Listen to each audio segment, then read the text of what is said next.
मैं हमारे प्रधानमंत्री आदरणीय नरेंद्र मोदी जी का उनका मैं धन्यवाद करूंगा। लोगों का उनके प्रति विश्वास की ये जीत है। एक तरफ देश नई ऊंचाइयां हासिल कर रहा है तो वहीं दिल्ली की हालत बद से बदतर होती जा रही है। ऐसे में मुझे लगता है लोगों के लिए वो चयन करना कठिन नहीं था। एक तरफ विकास का मॉडल था, दूसरी तरफ विनाश का मॉडल था। एक तरफ बढ़ता देश था, दूसरी तरफ दिल्ली जो कि बद से बदहाल होती जा रही थी। लोगों के बीच ये चुनाव करना आसान था और दिल्ली की जनता ने ये चुनाव किया। प्रधानमंत्री जी की सोच वाली सरकार को दिल्ली में चुनने का काम किया।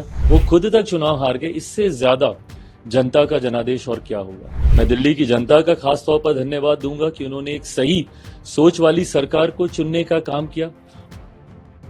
दिल्ली विधानसभा चुनाव के नतीजों पर केंद्रीय मंत्री चिराग पासवान ने कहा कि मैं सबसे पहले प्रधानमंत्री मोदी का धन्यवाद करूंगा क्योंकि यह उनकी सोच, लोगों का उनके प्रति विश्वास की यह जीत है। ये वो मोदी की गारंटी है जिस पर दिल्ली की जनता ने एक लंबे समय के बाद फिर से विश्वास करने का काम किया है।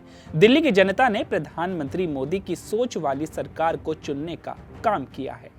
ये सबसे पहले तो मैं हमारे प्रधानमंत्री आदरणीय नरेंद्र मोदी जी का उनका मैं धन्यवाद करूंगा क्योंकि ये उनकी सोच, उनके विश्वास, लोगों का उनके प्रति विश्वास की ये जीत है। ये वो मोदी की गारंटी है जिस पे दिल्ली की जनता ने एक लंबे समय के बाद पुनः विश्वास करने का कार्य किया।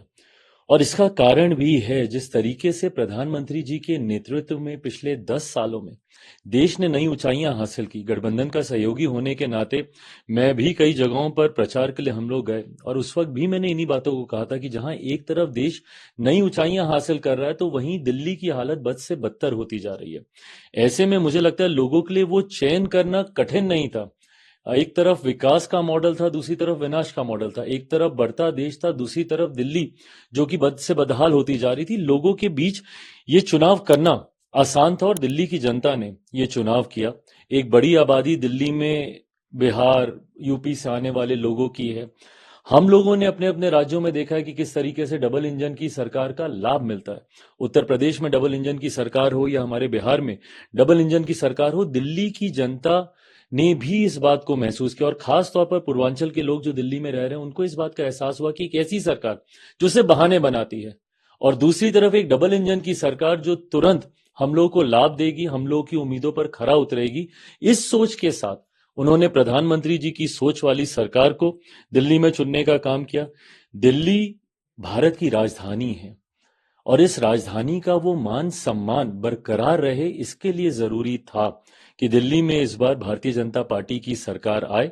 मैं दिल्ली की जनता का खास तौर पर धन्यवाद दूंगा कि उन्होंने एक सही सोच वाली सरकार को चुनने का काम किया और आने वाले समय में ये विश्वास मैं दिलाता हूं कि दिल्ली एक आदर्श राजधानी के तौर पर, एक मॉडल के तौर पर उभर कर आएगी। इस सोच के साथ अब हमारी सरकार यहाँ पर कार्य करेगी।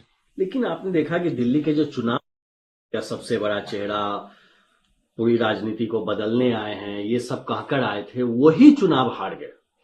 देखिए, इसको आप कैसे देखते हैं? जब आप अपनी बातों में ही विरोधाभास रखते हैं, आपको क्यों दिल्ली की जनता ने नए होने के बावजूद, कोई राजनीतिक परिचय ना होने के बावजूद दिल्ली के लोग क्यों आपके साथ जुड़े? वो सोच के साथ जुड़े जो कि अन्ना जी के द्वारा दी गई थी। आप भ्रष्टाचार के खिलाफ आए थे, आप सादगी की बात करते थे, आप अपने हाथ में उन भ्रष्ट नेताओं की लिस्ट लेकर घूमते थे जिन्होंने भ्रष्टाचार किया। आज आप ही उन घोटालों में लिप्त हो गए, आज आप ही जेल गए हैं भ्रष्टाचार के आरोपों में। भले वो शराब घोटाला हो, बस की खरीदी में होने वाला घोटाला हो, क्लिनिक्स में होने वाला घोटाला हो, अलग अलग विभागों में होने वाला घोटाला हो, आज उंगलियां आपके ऊपर उठने लग गई। जिस सादगी का आप परिचय देते थे, खुद आपने अपने लिए शीश महल बना लिया। दिल्ली में वही शीला दीक्षित जी उस वक्त होती थी जिनके आप एसी तक गिनने का काम करते थे और आज आपने अपने लिए किस तरीके का शीश महल खड़ा किया, किस तरीके का आपने सिक्योरिटी कवर लिया, गाड़ियों के काफिले के साथ आप घूमने लग गए। कीजिए, दिक्कत नहीं थी, बट आपने कसम खाई थी कि मैं ये सब नहीं करूंगा, 2 कमरे के ही मकान में रहूंगा। आपने तो विचारधारा तक से समझौता कर लिया। सबसे ज्यादा भ्रष्ट नेताओं की लिस्ट जिस पार्टी से थी वो कांग्रेस थी, उसके साथ आपने समझौता करके सरकार तक बना ली और गठबंधन में भी आ गए और राष्ट्रीय स्तर पर एक साथ मंच साझा करते हुए इंडी अलायंस की आपने घोषणा कर दी। इन तमाम बातों का विरोधाभास जनता को समझ में आया और उनको समझ में आया कि ये सिर्फ झूठ बोलने वाले, बहाने बनाने वाले भ्रष्ट नेताओं की एक टोली है जो पिछले 10 साल से दिल्ली को बर्बाद कर रही है। इसीलिए ये कोई सामान्य बात नहीं है कि कोई इतने लंबे समय तक एक प्रदेश का मुख्यमंत्री रहा हो और वो खुद तक चुनाव हार जाए। वो खुद तक चुनाव हार गए। इससे ज्यादा जनता का जनादेश और क्या होगा।